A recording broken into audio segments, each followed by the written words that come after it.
Cellphone কিভাবে কাজ করে? আলাপ করা এবং কথা বলা, ট্রেনে কাজ করা সর্বদা যোগে কখনোই স্পর্শের বাইরে নয়। সেলফোন আমাদের জীবনযাপন এবং কাজের পদ্ধতিকে নাটকীয়ভাবে পরিবর্তন করেছে। পৃথিবীতে কতগুলি ছোট প্লাস্টিকের হ্যান্ডসেট রয়েছে তা সঠিকভাবে কেউ জানে না। তবে বর্তমান অনুমান হলো 8.3 বিলিয়ন সাবস্ক্রিপশন রয়েছে, যে গ্রহের জনসংখ্যার চেয়েও বেশি। উন্নয়নশীল দেশগুলোতে, যেখানে বৃহৎ মাপের ল্যান্ডলাইন নেটওয়ার্ক, সাধারণ টেলিফোনগুলি দেওয়ালে সংযুক্ত কম এবং এর মধ্যে রয়েছে 93%-এরও বেশি ব্যবহৃত ফোন হলো সেলফোন। সেলফোন সেলুলার ফোন নামে পরিচিত এবং প্রধানত ইউরোপে মোবাইল ফোন বা মোবাইল হিসেবে হল রেডিও টেলিফোন, যা তাদের কলগুলোকে প্রধান পাবলিক টেলিফোন নেটওয়ার্কের সাথে যুক্ত মাস্টার নেটওয়ার্কের মাধ্যমে রুট করে। তারা কিভাবে কাজ করে তা এখানে বলা হলো। সেলফোন বেতার প্রযুক্তি ব্যবহার করে।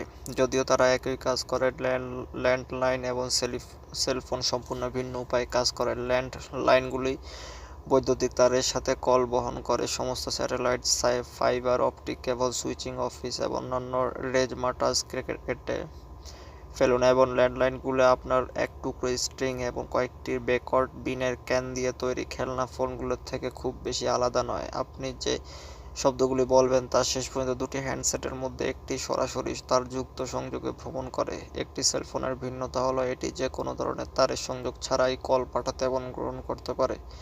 এটা কিভাবে কাজ করে? ইলেকট্রোম্যাগনেটিক রেডিও তরঙ্গ ব্যবহার করে শব্দগুলি পাঠাতে এবং গ্রহণ করে, যা সাধারণত তারের নিচে ভ্রমণ করে। আপনি বাড়িতে বসে থাকুন, রাস্তায় হাঁটছেন, গাড়ি চালাচ্ছেন বা ট্রেনে চড়ছেন, আপনি ইলেকট্রোম্যাগনেটিক তরঙ্গে সমুদ্রে স্নান করছেন। টিভি এবং রেডিও প্রোগ্রাম, রেডিও নিয়ন্ত্রিত গাড়ি থেকে সংকেত, কর্ডলেস ফোন কল এবং এমনকি বেতার, ডোরবেল, এই সমস্ত জিনিস ইলেকট্রোম্যাগনেটিক এনার্জি ব্যবহার করে কাজ করে। বিদ্যুৎ এবং চুম্বকত্বের অস্বস্তিকর প্যাটার্ন, যা আলোর গতিতে মহাকাশের মধ্য দিয়ে অদৃশ্যভাবে জীব করে 3 লক্ষ কিলোমিটার বা প্রতি সেকেন্ডে 1,86,000 মাইল। সেলফোন নেটওয়ার্কগুলি আমাদের চারপাশের বিশ্বে ইলেকট্রোম্যাগনেটিক শক্তির সবচেয়ে দ্রুত ক্রমবর্ধমান উৎস। কিভাবে সেলফোন কল ভ্রমণ করে? যখন আপনি একটি সেলফোনে কথা বলেন, হ্যান্ডসেটের একটি ক্ষুদ্র মাইক্রোফোন আপনার ভয়েসের অ্যাপ এবং ডাউন শব্দগুলিকে বৈদ্যুতিক সংকেতের অনুরূপ আপ ও ডাউন প্যাটার্নে রূপান্তরিত করে। ফোনের ভিতরে একটি মাইক্রোচিপ এই সংকেতগুলোকে সংখ্যার স্ট্রিংয়ে পরিণত করে। নম্বরগুলি একটি রেডিও তরঙ্গে প্যাক আপ করা হয় এবং ফোনের অ্যান্টেনা থেকে বিম করা হয়। কিছু দেশে অ্যান্টেনাকে বায়বীয় বলা হয়। রেডিও তরঙ্গ আলোর গতিতে বাতাসের মধ্য দিয়ে দৌড়ে যায় যতক্ষণ না এটি নিকটতম সেলফোন মাস্টে পৌঁছায়। মাস্ট সিগন্যালগুলো গ্রহণ করে এবং সেগুলোকে তার বেস স্টেশনে প্রেরণ করে, যা সেলফোন নেটওয়ার্কের প্রতিটি স্থানীয় অংশের অভ্যন্তরে যা ঘটে তা কার্যকরভাবে সমন্বয় করে। তাকে সেল বলা হয়। বেস স্টেশন থেকে কলগুলোকে তাদের গন্তব্যের দিকে নিয়ে যাওয়া হয়। একই নেটওয়ার্কে একটি সেলফোন থেকে অন্য একটি সেলফোনে করা কলগুলি গন্তব্য ফোনের নিকটতম বেস স্টেশনে এবং অবশেষে সেই ফোনে রুট হয়ে তাদের গন্তব্যে যাত্রা করে। একটি ভিন্ন নেটওয়ার্ক বা একটি ল্যান্ডলাইনে একটি সেলফোনে করা কলগুলি আরও দীর্ঘ পথ অনুসরণ করে। তাদের চূড়ান্ত গন্তব্যে পৌঁছানোর আগে তাদের মূল টেলিফোন নেটওয়ার্কে যেতে হতে পারে। সেলফোন মাস্ট কিভাবে সাহায্য করে? প্রথম নজরে সেলফোনগুলো অনেকটা দ্বিমুখী রেডিও এবং ওয়াকি-টকির মতো মনে হয়, যেখানে প্রতিটি ব্যক্তির একটি রেডিও থাকে, একজন প্রেরক এবং একজন গ্রহণকারী উভয়ই থাকে, যা সরাসরি বার্তাগুলিকে সামনে পিছনে বাউন্স করে, যেমন টেনিস খেলোয়াড়রা একটি বল ফেরত দেয়। এই ধরনের রেডিওর সমস্যা হলো যে এক জোড়া কলারের সংকেত অন্য জোড়া কলারের সাথে হস্তক্ষেপ শুরু করার আগে আপনি শুধুমাত্র একটি নির্দিষ্ট এলাকায় তাদের অনেকগুলো ব্যবহার করতে পারেন। এই কারণে সেলফোনগুলো অনেক বেশি পরিশীলিত এবং সম্পূর্ণ ভিন্ন উপায়ে কাজ করে। একটি সেলফোন হ্যান্ডসেটে একটি রেডিও ট্রান্সমিটার থাকে ফোন থেকে রেডিও সিগন্যাল পাঠানোর জন্য এবং একটি রেডিও রিসিভার থেকে অন্য ফোন থেকে ইনকামিং সিগন্যাল পাওয়ার জন্য। রেডিও ট্রান্সমিটার এবং রিসিভার খুব বেশি ক্ষমতা সম্পন্ন নয়, যার অর্থ সেলফোনগুলো খুব বেশি দূরের সংকেত পাঠাতে পারে না। এটি একটি ত্রুটি নয়, এটি একটি ইচ্ছাকৃত বা তাদের নকশা বৈশিষ্ট্য। একটি সেলফোনকে যা করতে হয় তা হলো তার স্থানীয় মাস্ট এবং বেস স্টেশনের সাথে যোগাযোগ করা। বেস স্টেশনকে যা করতে হবে তা হলো অনেক সেলফোন থেকে ক্ষীণ সংকেত তুলে নিয়ে তাদের গন্তব্যের দিকে নিয়ে যাওয়া। এই কারণে মাস্টগুলি বিশাল উচ্চ ক্ষমতা সম্পন্ন অ্যান্টেনা, প্রায়শই একটি পাহাড় বা উঁচু বিল্ডিং এ মাউন্ট করা হয়। আমাদের যদি মাস্ট না থাকে, তাহলে আমাদের প্রচুর অ্যান্টেনা এবং দৈত্যাকার পাওয়ার সাপ্লাই সহ সেলফোন দরকার এবং সেগুলো মোবাইল হতে খুব কষ্টকর হবে।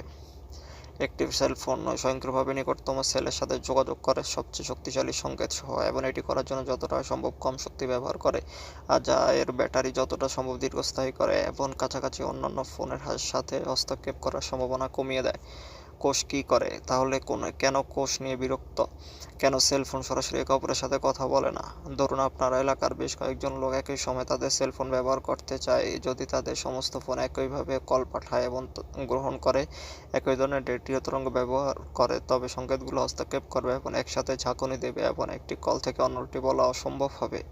এটির কাছাকাছি যাওয়ার একটি উপায় হলো বিভিন্ন কলের জন্য বিভিন্ন রেডিও তরঙ্গ ব্যবহার করা। যদি প্রতিটি ফোন কল একটু ভিন্ন ফ্রিকোয়েন্সি ব্যবহার করে, 1 সেকেন্ডে একটি রেডিও তরঙ্গে আপ অ্যান্ড ডাউন অ্যান্ডুলেশনের সংখ্যা, কলগুলি আলাদা রাখা সহজ। তারা বিভিন্ন রেডিও স্টেশনের মতো বাতাসের মধ্য দিয়ে ভ্রমণ করতে পারে, যা বিভিন্ন ওয়েভ ব্যান্ড ব্যবহার করে। একবারে কল করার জন্য শুধুমাত্র কয়েকজন লোক থাকলে সেটাই ভালো, কিন্তু ধরুন আপনি একটি বড় শহরের মাঝখানে আছেন এবং লক্ষ লক্ষ লোক একসাথে কল করছে, তারপরে আপনার প্রয়োজন হবে লক্ষ লক্ষ আলাদা ফ্রিকোয়েন্সি। সাধারণত পাওয়া যায় তার চেয়ে বেশি। সমাধান হলো শহরটিকে ছোট ছোট এলাকা ভাগ করা, যার প্রত্যেকটি নিজস্ব মাস্ট এবং বেস স্টেশন দ্বারা পরিবেশিত হয়। এই অঞ্চলগুলিকে আমরা কোষ বলি এবং তারা অদৃশ্য সর্বোচ্চ একটি প্যাচওয়ার্ক মতো চেহারা। প্রতিটি সেলে তার বেস স্টেশন এবং মাস থাকে এবং সেই সেলের ভিতরে করা বা প্রাপ্ত সমস্ত কল তাদের মাধ্যমে রুট করা হয়। কোষগুলো সিস্টেমটিকে একসাথে আরও অনেক কল পরিচালনা করতে সক্ষম করে, কারণ প্রতিটি কোষ তার প্রতিবেশী কোষগুলোর মতো একই ফ্রিকোয়েন্সি ব্যবহার করে। যত বেশি সেল তত বেশি কল করা যাবে। এ কারণে শহুরে এলাকায় গ্রামীণ এলাকার তুলনায় অনেক বেশি কোষ রয়েছে। এবং কেন শহুরে এলাকার কোষগুলো অনেক ছোট?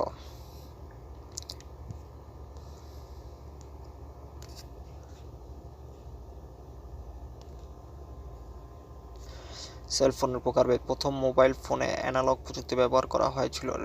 ব্যাকওয়ার্ড বিন টেলিফোনগুলিও কীভাবে কাজ করতে পারে তা এই মোটামুটি। আপনি যখন ব্যাকওয়ার্ড বিন ক্যান ফোনে কথা বলেন, তখন আপনার ভয়েস স্ট্রিংয়ে উপরে এবং নিচে কম্পিত করে এত দ্রুত যে আপনি এটি দেখতে পাচ্ছেন না। কম্পনগুলি আপনার কণ্ঠস্বরের মতো উপরে এবং নিচে যায়। অন্য কথা, এগুলি আপনার ভয়েসের একটি সাদৃশ্য, এবং এই কারণে আমরা এই অ্যানালগ প্রযুক্তিকে বলি। কিছু ল্যান্ডলাইন আজও এইভাবে কাজ করে। বেশিরভাগ সেলফোন ডিজিটাল প্রযুক্তি ব্যবহার করে কাজ করে। তারা আপনার ভয়েসের শব্দগুলোকে সংখ্যার অঙ্ক প্যাটার্নে পরিণত করে এবং তারপরে বাতাসের মাধ্যমে বিম করে। ডিজিটাল প্রযুক্তি ব্যবহারের অনেক সুবিধা রয়েছে। এর অর্থ হলো সেলফোনগুলি কম্পিউটারাইজড ডেটা পাঠাতে এবং গ্রহণ করতে ব্যবহার করা যেতে পারে। এই কারণে বেশিরভাগ সেলফোন এখন SMS বার্তা, web page, MP3 music file এবং ডিজিটাল ফটো পাঠাতে এবং গ্রহণ করতে পারে। ডিজিটাল প্রযুক্তি মানে সেলফোন কল এনক্রিপ্ট করা যায়, যা একটি গাণিতিক কোড ব্যবহার করে কাটাকাটি করে প্রয়োগের ফোন ছেড়ে যাওয়ার আগে, তাই ইভড্রপাররা তাদের আটকাতে পারে না। আগের অ্যানালগ ফোনগুলির সাথে এটি একটি বড় সমস্যা ছিল যে কেউ একটি স্ক্যানার নামে একটি ক্ষুদ্র রেডিও রিসিভার দিয়ে আটকাতে পারে। এটি ডিজিটাল সেলফোনগুলিকে অনেক বেশি সুরক্ষিত করে তোলে। সেলফোনের দুনিয়া। সেলফোন নাটক এবার বিশ্ব সংযোগ উপায় পরিবর্তন করেছে। 1990 এর দশকের গোড়ার দিকে বিশ্বের জনসংখ্যার মাত্র 1% এর কাছে একটি সেলফোন ছিল। আজ ক্রমবর্ধমান সংখ্যক দেশের লোকের তাদের ল্যান্ডলাইনের চেয়ে তাদের মোবাইলে বেশি সময় ব্যয় করে। আইটিইউটি অনুসারে 2001 সালে বিশ্বের জনসংখ্যার মাত্র 58% একটি 2G সেলফোন নেটওয়ার্কের অ্যাক্সেস ছিল 2019 সালের মধ্যে, যা 98.8%-এ উন্নীত হয়েছে। 2020 সালের মাঝামাঝি সময়ে 8.3 বিলিয়ন সেলফোন সাবস্ক্রিপশন ছিল, যা গ্রহের মানুষের সংখ্যার চেয়ে সামান্য বেশি। সেলফোনগুলো ইন্টারনেট অ্যাক্সেসের ক্ষেত্রেও একটি বড় লাভ দিয়েছে। 2016 এর শেষে মোবাইল, স্মার্টফোন এবং ট্যাবলেট ইন্টারনেট ডেস্কটপ ট্রাফিক অতিক্রম করেছে প্রথমবারের মতো। 2020 সালের মাঝামাঝি পর্যন্ত বিশ্বের 83% মানুষের সক্রিয় সেলফোন ভিত্তিক মোবাইল ব্রডব্যান্ড সাবস্ক্রিপশন ছিল, যা ঐতিহ্যবাহী তারযুক্ত ব্রডব্যান্ডের তুলনায় 5 গুণ বেশি, মাত্র 14.9%। একটি স্মার্টফোনের ভিতরে যা যা আছে: সার্কিট বোর্ডের উপরের এবং নিচের অংশগুলোর মধ্যে যোগাযোগের সংযোগগুলি, প্রসেসর চিপগুলির জন্য হিট সিঙ্ক অথবা স্ক্রিনিং। এখানে আপনি যে